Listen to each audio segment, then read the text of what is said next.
దేశంలో ఖాళీగా ఉన్న రాజ్యసభ స్థానాలకు ఎన్నికలు నిర్వహించేందుకు కేంద్ర ఎన్నికల కమిషన్ షెడ్యూల్ విడుదల చేసింది. 15 రాష్ట్రాల్లోని 56 స్థానాలకు గాను సంబంధించిన షెడ్యూల్ విడుదలైంది. ఫిబ్రవరి 8వ తేదీన రాజ్యసభ ఎన్నికలకు నోటిఫికేషన్ విడుదల కానుంది. ఫిబ్రవరి 27న పోలింగ్ జరుగుతోంది. నామినేషన్లు దాఖలు చేయడానికి ఫిబ్రవరి 15 వరకు గడువు ఉంటుంది. నామినేషన్లను ఫిబ్రవరి 16న పరిశీలిస్తారు. తెలుగు రాష్ట్రాల విషయానికి వస్తే ఏపీలో 3 స్థానాలు, తెలంగాణలో మరొక 3 స్థానాలకు ఎన్నిక జరగనుంది. ఫిబ్రవరి 27న పోలింగ్ జరుగుతున్న రోజునే సాయంత్రం కౌంటింగ్ జరుగుతుంది.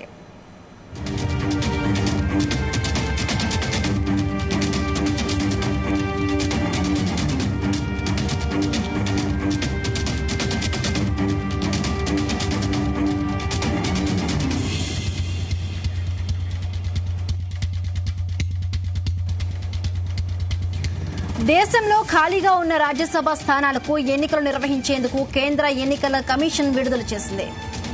15 రాష్ట్రాల్లోని 56 స్థానాలకు గాను సంబంధించిన షెడ్యూల్ విడుదలైంది. ఫిబ్రవరి 8వ తేదీన రాజ్యసభ ఎన్నికలకు నోటిఫికేషన్ విడుదల కానుంది. ఫిబ్రవరి 27న పోలింగ్ జరుగుతుంది. నామినేషన్లు దాఖలు చేయడానికి ఫిబ్రవరి 15 వరకు గడువు ఉంటుంది. నామినేషన్లను ఫిబ్రవరి 16న పరిశీలిస్తారు.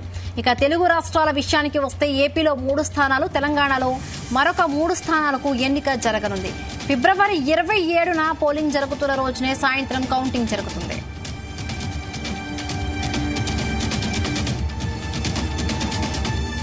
ఇదే అంశానికి సంబంధించి మరిన్ని పూర్తి వివరాలు మా ప్రతినిధి శ్రీచరణ్ అందిస్తారు. శ్రీచరణ్, హిమబిందు, లోక్సభ ఎన్నికలు సమీపిస్తున్న వేళ దేశంలో మరో ఎన్నికల సమరానికి నగరం మోగింది. ఈ రోజు election commission of India notification జారీ చేసింది. దాదాపు మన దేశంలో ఏప్రిల్ వరకు టెన్యూర్ అయిపోయి ఖాళీ అయ్యే 56 స్థానాలకు కేంద్ర ఎన్నికల సంఘం షెడ్యూల్ విడుదల చేసింది. దీంట్లో ప్రధానంగా మనం చెప్పుకోవాల్సింది రెండు తెలుగు రాష్ట్రాల గురించి. ఇందులో ఏపీ నుంచి 3, తెలంగాణ నుంచి 3 స్థానాలు ఉన్నాయి. అయితే మన రాష్ట్రంలో టెన్యూర్ ముగిసిపోయే వారిలో 3 ఉన్నారు. వారిలో వజ్రాజు రవిచంద్రతో పాటు బడుగుల లింగయ్య యాదవ్, అలాగే జోగిలపల్లి సంతోష్. ఏపీ నుంచి సీఎం రమేష్, కనకమెడల రవీంద్ర కుమార్, మేమిరెడ్డి ప్రభాకర్ రెడ్డి ఉన్నారు. అయితే ఓవరాల్ గా కంట్రీ వైడ్ చూస్తే దాదాపు 56 వేకెంట్లు ఉన్నాయి, టెన్యూర్ అయిపోతున్నాయి. దాంట్లో మనం ప్రధానంగా చూసుకుంటే ఉత్తరప్రదేశ్ లో అత్యధికంగా 10 స్థానాలు ఉన్నాయి. బీహార్ లో 6, మహారాష్ట్రలో 6, అలాగే పశ్చిమ బెంగాల్లో 5, మధ్యప్రదేశ్ లో 5, గుజరాత్ లో 4, కర్ణాటకలో 4, ఒడిశా, రాజస్థాన్, తెలంగాణ, ఆంధ్రప్రదేశ్ లో ఈ 4 రాష్ట్రాల్లో మాత్రం 3 చొప్పున, అలాగే హర్యానా, ఛత్తీస్గఢ్, హిమాచల్ ప్రదేశ్, ఉత్తరాఖండ్ ఒక్కో రాజ్యసభ స్థానానికి పోలింగ్ ఉంది. అయితే దీని మీద పర్టికులర్ గా ఒక గైడ్ లైన్స్ కూడా ఎలక్షన్ కమిషన్ ఆ నోటిఫికేషన్ లో సూచించింది. దానిలో భాగంగా ఏంటంటే ఫిబ్రవరి 8న నామినేషన్స్ కి లాస్ట్ డే ఉంటుంది.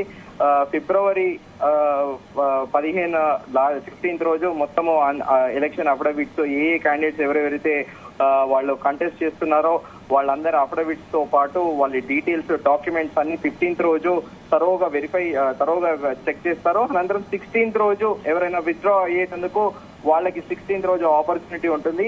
అలాగే ఫిబ్రవరి 20వ తేదీన పోలింగ్ ఉంటుంది. ఫిబ్రవరి 27 ఉదయం 9 గంటల నుండి సాయంత్రం 4 గంటల వరకు పోలింగ్ జరుగుతుంది. అలాగే అదే రోజు ఫిబ్రవరి ఇమీడియట్ గా next 1 hour gap 9 to 4 polling timings ఉంటాయి. ఆఫ్టర్ దట్ ఈవినింగ్ 5 PM కి కౌంటింగ్ అనేది చేపడతారు. అనంతరము అదే రోజు ఫలితాలు కూడా వెల్లడిస్తారు. అయితే ఇప్పుడు మనం ప్రస్తుతం ఇక్కడ మన రాష్ట్ర రాజకీయం గురించి చూసుకుంటే మనకి ఇప్పుడు ప్రధానంగా బీఆర్ఎస్ కి మాత్రము ఒకటే ఒక రాజ్యసభ సీట్ వచ్చే అవకాశం ఉందనేది కూడా ప్రధానంగా ఒక చర్చ జరుగుతుంది. మరి దీనిపైన మనకి పూర్తి క్లారిటీ అనేది ఎన్నికలు జరిగినాక, ఈ నోటిఫికేషన్ వచ్చాక పూర్తి స్థాయిలో మనకు ఒక క్లారిటీ వస్తుంది. అయితే ఇప్పుడు వరుస పెట్టి ఇప్పుడు ఎన్నికల షెడ్యూల్ ఒక రకంగా చెప్పాలంటే ఎలక్షన్ ఫెస్టివల్ జరుగుతుందా అనేదే చెప్పుకోవాలి. మనము పలుమార్లు మనం ప్రస్తావించుకున్నాము. జనవరి ఎండింగ్ తోని, అంటే ఆల్మోస్ట్ ఇప్పుడు టెన్యూర్ కూడా అయిపోతుంది వాళ్ళది, సర్పంచ్లది, గ్రామ సర్పంచ్లది, తర్వాత జెడ్పీటీసీ, ఎంపీటీసీ ఎలక్షన్స్, తర్వాత ఇప్పుడు ఆకస్మికంగా ఈ రోజు ఎలక్షన్ కమిషన్ కూడా ఈ రాజ్యసభ సీట్స్ ఏవైతే 56 సీట్స్ ఉన్నాయో కంట్రీ వైడ్ వీటికి కూడా నోటిఫికేషన్ ఇచ్చింది. ఇది అయిపోగానే నెక్స్ట్ ఇమీడియట్ గా మళ్ళీ పార్లమెంట్ ఎలక్షన్స్. ఇప్పుడంతా మొత్తం అన్ని రాజకీయ పార్టీలకు అసలు ఊపిరి సల్పని విధంగా షెడ్యూల్ లో వాళ్ళ వ్యూహాలు ఎలా రచిస్తారు, వాళ్ళ స్ట్రాటజీస్ ఎలా ఉండబోతున్నాయి అనేది ఇప్పుడు ప్రధాన చర్చ. ప్రస్తుతం అయితే కాంగ్రెస్ పార్టీ రాష్ట్రంలో పవర్ లో ఉంది, చాలా దూకుడుగా వివరిస్తుంది. ఇప్పటికే వాళ్ళు ఇచ్చిన 6 గ్యారంటీలలో 2 ఇంప్లిమెంట్ అవుతున్నాయి. ప్రధానంగా ఫోకస్ పరిపాలనతో పాటు పబ్లిక్ ఎలా రీచ్ అవ్వాలి అనే దాని మీద ప్రధానంగా ఉంది. మరోవైపు బీజేపీ కూడా చాలా దూకుడుగా దూసుకెళ్తుంది. ఎట్టి పరిస్థితుల్లోనూ ఇక్కడ 10 సీట్లు గెలుచుకోవాలనే ఒక కృత నిశ్చయంతో ఉంది.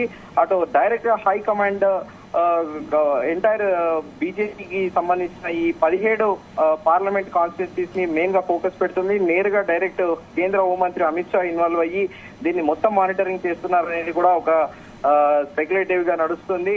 అలాగే దానితో పాటు బీఆర్ఎస్ పార్టీ చూస్తే ఇప్పుడు కాస్త చెప్పుకోవాలంటే డిఫెన్స్ లో ఉంది. మన అసెంబ్లీ ఎలక్షన్ లో ఓటమి తర్వాత ఇప్పుడు కొత్త స్ట్రాటజీలు ఏంటి అనేది కూడా చూస్తుంది. అయితే రాజకీయ విశ్లేషకులు ఏమంటున్నారంటే ఇప్పుడు జరగబోయే ఎన్నికలలో కూడా ఇది కూడా ఒక స్పెక్యులేటివ్ గా తీసుకోవాలి, ఇది అథెంటిక్ ఇన్ఫర్మేషన్ గా తీసుకోకూడదు మనము. ఇటు కాంగ్రెస్ పార్టీ ఏదో ఒక లూప్ హోల్ గానీ ఏదైనా ఒక క్లూ ఇస్తుందా అని ప్రస్తుతం బీఆర్ఎస్ వెయిట్ చేస్తుంది అని, ఏదైనా ఆపర్చునిటీ దొరకకపోదా పార్లమెంట్ ఎలక్షన్ వచ్చేంత వరకు అన్నట్టు కూడా ఎవరి వ్యూహాలు వాళ్ళ అనుసరించే విధంగా వాళ్ళ స్ట్రాటజీస్ ని ప్రిపేర్ అయితే చేసుకుంటున్నారు. మరి చూడాలి పబ్లిక్ ఎలాంటి మ్యాండేట్ ఇస్తుంది. వరుస పెట్టి కన్సెక్యూటివ్ గా ఉన్న ఈ ఎన్నికలలో అటు సర్పంచ్లు కావచ్చు, ఇటు జెడ్పీటీసీ ఎంపీటీసీ కావచ్చు, ఇటు రాజ్యసభ కావచ్చు, అలాగే దాంతో పాటు పార్లమెంట్ ఎలక్షన్ లో ఇలా వరుస పెట్టి పబ్లిక్ ఎవరి వైపు మొగ్గు చూపుతారు మన రాష్ట్రంలో అనేది ఇప్పుడు ప్రధానంగా నడుస్తున్న చర్చ. Himabindu. Right, thank you Sri Sharan, thanks for the updates.